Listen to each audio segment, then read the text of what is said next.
resurgent pandemic in mainland China. A July outbreak looms. The COVID-19 resurgence grips mainland China, with grassroots warnings of a full-scale outbreak in July. Is the CCP using Trump's China visit as a propaganda tool? Miles Yu reveals the truth behind the U.S.-China summit. Has U.S.-China decoupling become inevitable, with no room left for cooperation? COVID-19 resurgence in mainland China. Grassroots warn of July outbreak. In recent weeks, COVID-19 has surged across mainland China, sparking alarm.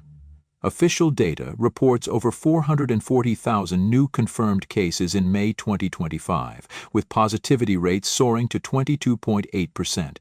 Despite the Chinese Communist Party, CCP, downplaying the crisis, claiming the virus is highly transmissible but less severe, voices from the ground paint a far grimmer picture. Some medical professionals even predict a potential explosion of cases by July.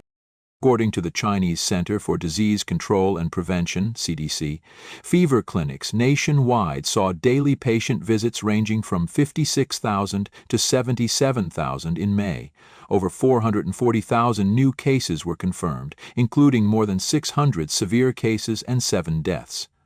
Testing shows the dominant strain is the 6th-generation subvariant of Omicron. On June 10, Zhang Nanshan, an academician of the Chinese Academy of Engineering and director of the Guangzhou National Laboratory, stated at a press conference that 22.8% of flu-like cases tested positive for COVID-19 in the past week. He acknowledged the virus's high transmissibility but claimed its pathogenicity has significantly weakened. However, grassroots reports suggest the situation is far worse than official narratives admit.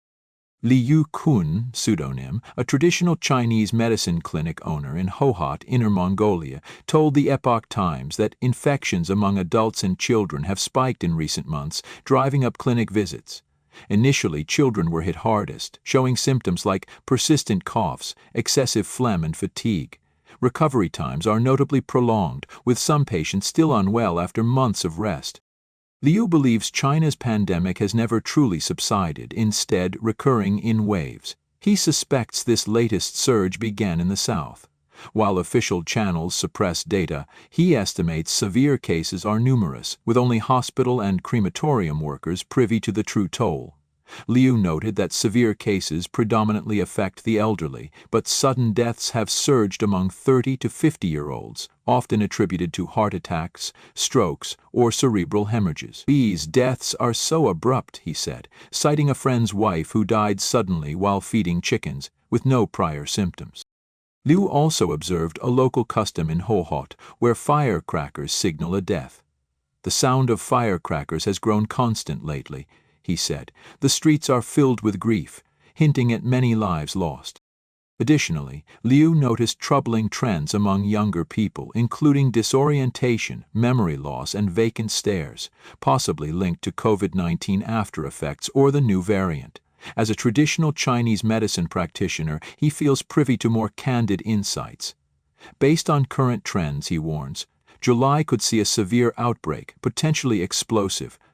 People must stay vigilant and protect themselves. China is not only grappling with prolonged health and social consequences, but is also witnessing an increasingly severe reproductive crisis. Birth rates have dropped sharply across the nation, with several provinces reporting a decline of over 50%. Meanwhile, government incentives to encourage childbirth have yielded little tangible effect. A steep national decline. According to a report by consulting firm MyCos, the number of newborns in 2024 has dropped significantly compared to the birth peaks of 20162017 in many major provinces.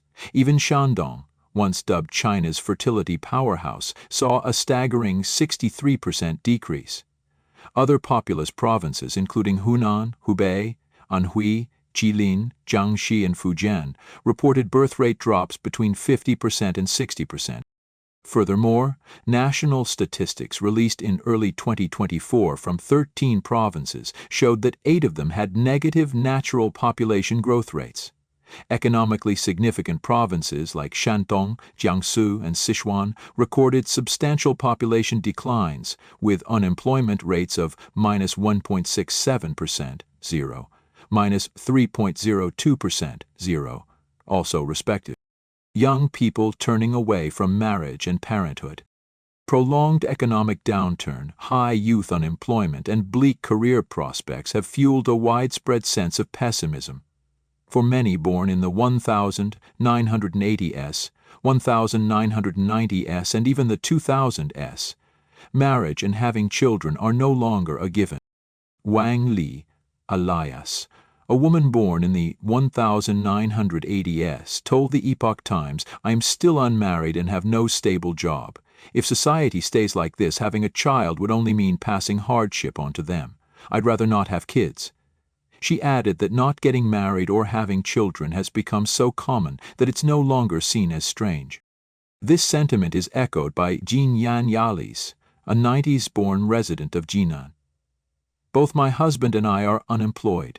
We're working odd jobs to repay our mortgage and avoid losing the house we bought when we got married. More than half of my classmates are still single due to financial constraints. Even those who are married hesitate to have children because it's just too expensive. Child-rearing costs beyond reach." A study by the Yuhua Population Research Institute in Beijing found that the average cost of raising a child in China now stands at $74,600, 0 cents, equivalent to 6.3 times the country's per capita GDP. This cost has become an insurmountable burden for middle and low-income families, especially amid a tough labor market and rising education expenses. Failed population policies. After decades of the one-child policy, China began relaxing restrictions in 2016 with a two-child policy, followed by a three-child policy in 2021. However, data shows these efforts have largely failed. China saw negative population growth in both 2022 and 2023, a trend expected to continue into the next decade. The Chinese government has tried everything, from offering birth subsidies and housing support to free matchmaking services, yet none have yielded meaningful results. Renowned China analyst Gordon Chang wrote in Newsweek that the fertility decline is not just the result of policy, but reflects deeper societal changes and growing anxiety among the younger generation. A generation squeezed from both ends. Another key reason why young people are rejecting parenthood is the burden of supporting both elderly parents and potential children. Gao Feng, a man born in the 1980s, explained, "We're only children ourselves, now responsible for our aging parents and future kids. With mortgage payments each month, how could we possibly consider more children? Now the government wants us to have 2 or even 3 kids. It's suffocating." Zhao Jun, a private business owner, criticized the government's mindset. The authorities naively assumed that simply allowing more children would lead to a population boom. Ridiculous. If someone makes only 5,000 yuan a month, how can they afford a family? Ripple effects, preschools close, teachers unemployed. The birth decline is also affecting the preschool education sector. Data released by China's Ministry of Education on June 11, 2024, shows the number of preschool teachers dropped from 3.07 million in 2023 to 2.83 million in 2024, a reduction of 240,000 in a single year. In 2023, the number had already dropped by 170,000 compared to 2022. Yang Ying, a 2024 graduate in preschool education, has yet to find a relevant job. "Most of my classmates are unemployed. Some switched to primary education while others are preparing for graduate school," she said. Data from China's National Bureau of Statistics further highlights the severity of the demographic crisis. In 2024, only 9.54 million births were recorded, down slightly from 9.02 million in 2023 and 9.56 million in 2022. These figures are a far cry from the 10.62 million recorded in 2021, the year China officially ended its one-child policy and launched the three-child initiative. Prolonged low birth rates will have wide-ranging consequences. including a shrinking labor force, increasing social welfare costs, and the eventual collapse of consumption-driven economic models. Chinese regime hires U.S. influencers, experts warn of backfire. Amid worsening U.S.-China relations, Beijing has begun inviting American influencers to tour China on all expense-paid trips, including flights, hotels, and meals. The goal: to portray a real China to Western audiences. According to state media like China Youth Daily, the China Global Youth Influencer Exchange Program targets influencers with at least 300,000 followers on platforms like Instagram, YouTube, TikTok, X, Twitter, and Facebook. Applicants must love Chinese culture and have a clean public record. A post on the overseas Chinese magazine College Daily said selected participants would receive official invitation letters, visa support, and full logistical coverage. The campaign promises to turn your account into a viral hit overnight. While some influencers have actively promoted the CCP, such as pro-China TikToker Graves, others, like Taiwanese YouTuber Potter King, have exposed China's manipulative outreach through youth associations and subtle disinformation campaigns. Dr. Chung Chi-tung of Taiwan's National Defense and Security Research Institute told the Epoch Times that this influencer outreach is a calculated strategy. By providing resources and traffic boosts, the CCP tries to shape perceptions via apolitical content, masking its growing internal issues. However, the campaign includes political screening. Any influencer with a negative record is disqualified. Dr. Chung warns that Beijing's strategy may backfire. Some influencers might defy the script, exposing unsanctioned realities. Ironically, any online backlash could only amplify their popularity. Chung describes the CCP's influencer tactic as raise, trap, destroy, attract with perks, manipulate the message, and blackball dissenters. He cautions that influencers who aid CCP propaganda may face consequences later when applying for U.S. visas or facing increased scrutiny in Taiwan. Multi-millionaire business owner flees to the U.S. after COVID lockdowns destroy life. Chinese entrepreneur Song Jiahan, born in 1994, shared his harrowing story with the Epoch Times. After starting his business at age 17 and building a diversified empire spanning advertising, real estate, supermarkets, and restaurants, Song lost everything during the pandemic due to Beijing's draconian lockdowns and hostility toward private enterprise. Song said his hometown in Jiangsu province had no COVID cases yet was locked down dozens of times. Each reopening was short-lived. Health inspectors would reseal his stores within days. Ever-changing policies made normal operations impossible. During a critical business trip from Lianyungang to Shenzhen, he was turned away due to conflicting quarantine rules.